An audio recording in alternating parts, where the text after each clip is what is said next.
In this video, I'm going to tell you about single-player war games, why they're not so bad, and why you might want to look into them. So recently in one of the live shows that I do every other Sunday, strangely enough, they're called the Every Other Sunday Show, and again, a couple of emails as well, I've had some people asking me recently about single-player war games and if there were any out there and what kind of, things to look for, that kind of stuff. And I've never really played anything single-player before, but it made me think a little bit more about it, and I decided to take a look. As it turns out, there are more single-player war games than I had actually thought. But a lot of them, and this is not a bad but a lot of them seem to be more along the lines of the gateway game. I've talked about gateway games in the past. They are games that are kind of bridging the gap between your board games and your miniatures games, and they kind of help bring board gamers into the fold. You could watch that video if you want to. It's kind of old. Pachow. And the fact is that these kind of gateway games have a tendency to come in a box. They come with miniatures, but it's just some miniatures, not too many. They're very popular. But the thing that's interesting about them is that a lot of them have a tendency, not all of them, but many of them, the ones I'll show you, can be played single player. Now you may ask yourself, but why single player? Why would I want to play a game by myself? Well, there's a lot of different reasons. One good reason, in my opinion, is to help teach yourself the rules. If it's more of a gateway style game that you're going to try to teach other people so that you can kind of bring them into the fold of wargaming, which is, I'm trying to not make it creepy, but we'll see. But if you want to do that, it really helps if you can sit down and play the game and do it and learn it without having to get other people involved. You can kind of stumble through it and figure things out and go back and all this kind of stuff. And getting the idea of how the game works really can help when it comes time for you to teach other people, like whether it's your loved ones or your family, or I guess that would be the same thing for the most part, your friends or people at conventions or whatever. Getting that kind of practice out of the way in a single player way makes a lot of sense, and there's a lot of games that you can do that with. The main thing to look for when you're looking to see is this a single player game is you generally look on the back for that little icon that tells you how many players are required for the game, and then it will say 1, 2, however many, as opposed to say 2. Most games do generally need 2 players, but these games, you look on the back and it'll tell you. And it's a lot of co-op games you see this in.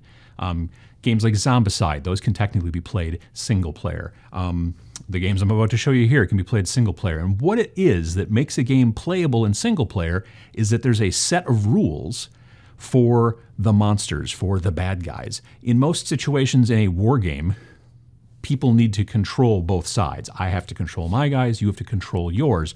But in a cooperative game where the 3 of us are going to go up against the monsters, either somebody has to control the monsters specifically, which there are games like that, but there's also the possibility of writing a set of rules, frequently referred to as AI, which is kind of stolen from the video game industry.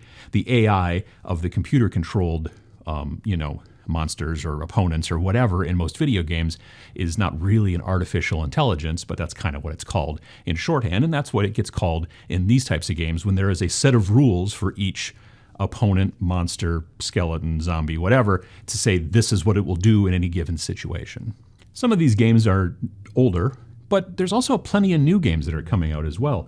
Mantic makes a whole bunch of different games that can be played in single player. This is The Walking Dead All Out War, and this has the ability to be played in single player. It can be played with the zombies have a set of rules that they follow so that no player has to play the zombies, and it can be, cooperative. It might be, adversarial, depending if your zombies attack each other and all that, or if your people attack each other and stuff. But generally they shouldn't. They should be, fighting against the zombies, but your mileage may vary.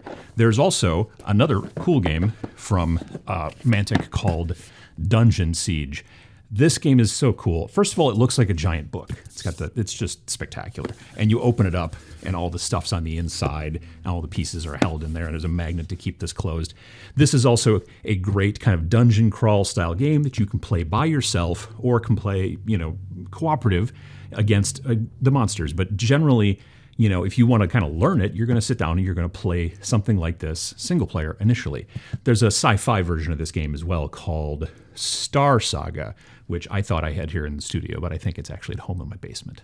Another newer game within the last year or so, and strangely enough based off of a video game property, which makes it like a double gateway. Pachow video about double gateway games. This is called This is called Fallout Wasteland Warfare. There's also a board game version of Fallout, but this is not the same thing. This is played with miniatures. You can play this single player or up to just 2+, but you can also play single player. It has a single player mode. There's rules in here for AI, for like the super mutants and the general monsters and stuff like this. I have only been able to go through and read the rules on this. I just actually got this. So the friends of mine at Pegasus Games in Madison, Wisconsin, when I was at Gamehole Con convention back in November. I was trying to remember. I've done a lot of traveling this year. They gave me a copy of this because they wanted to see what I thought about it. It's also got a really interesting mechanic for base building. If you've played the most recent Fallout, well, that's not true. If you played Fallout 4, not the most recent Fallout game, but if you played Fallout 4, you could build your base and have a settlement and do that kind of stuff. And there's mechanics for that in this game as well. But again, if you want to just sit down, learn how to play it, and start going, single player. And then, of course, another new game that just came out from a big dog on campus, if you will, is Blackstone Fortress here.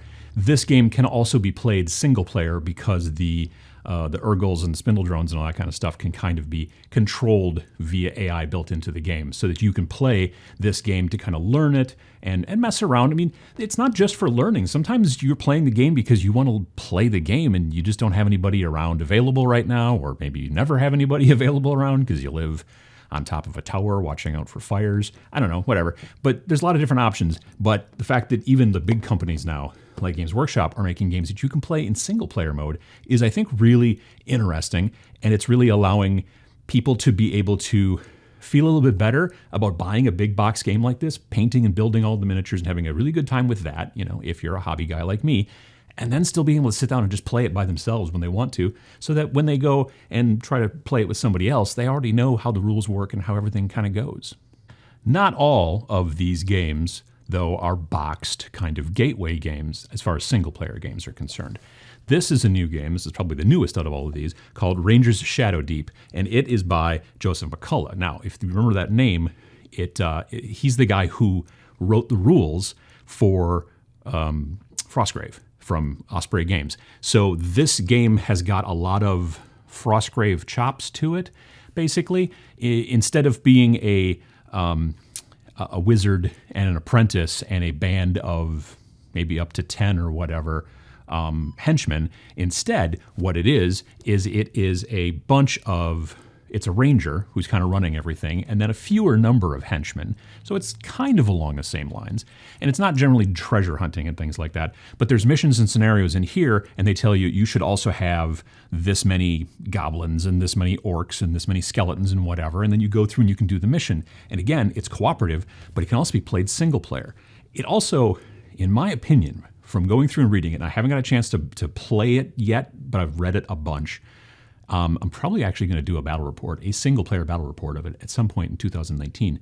The thing that I think is really interesting about this is that this is also a gateway game, but I feel as if it's a gateway game instead of between board games and war games. I feel almost as if this is a gateway game between RPGs and board games because it has a lot of RPG elements in it. I would say more than even Frostgrave. So if you're interested in something that's a little bit more war gamey, but also has some definite RPG things going on, and you can add all kinds of skills and stuff to your main folks and also upgrade them as you go through in some sort of campaign scenario, but you also want to be able to play it single player when you want to. I would definitely take a look at Rangers of Shadow Deep as well. It's self-published by Joseph, and so you can go online. I'll try to put a link in the bottom before where you can find this online, and check it out because I've been really happy with it. So don't take an interest in single-player games as some sort of failing or like, well, I don't have any friends to play with or I don't know anybody around me. It's not. It's something that it gives you options. A game that can be played cooperatively, but can also be played adversarially, but can also be played single player, has got a lot more options than a game that requires that you and another person have matching schedules and can get to the local shop or to someone's basement or whatever at the same time. It gives you the ability as well to train yourself on the game and kind of learn the rules and get better at it, because then, in my opinion, once you do find somebody that you want to play with, you can then teach them.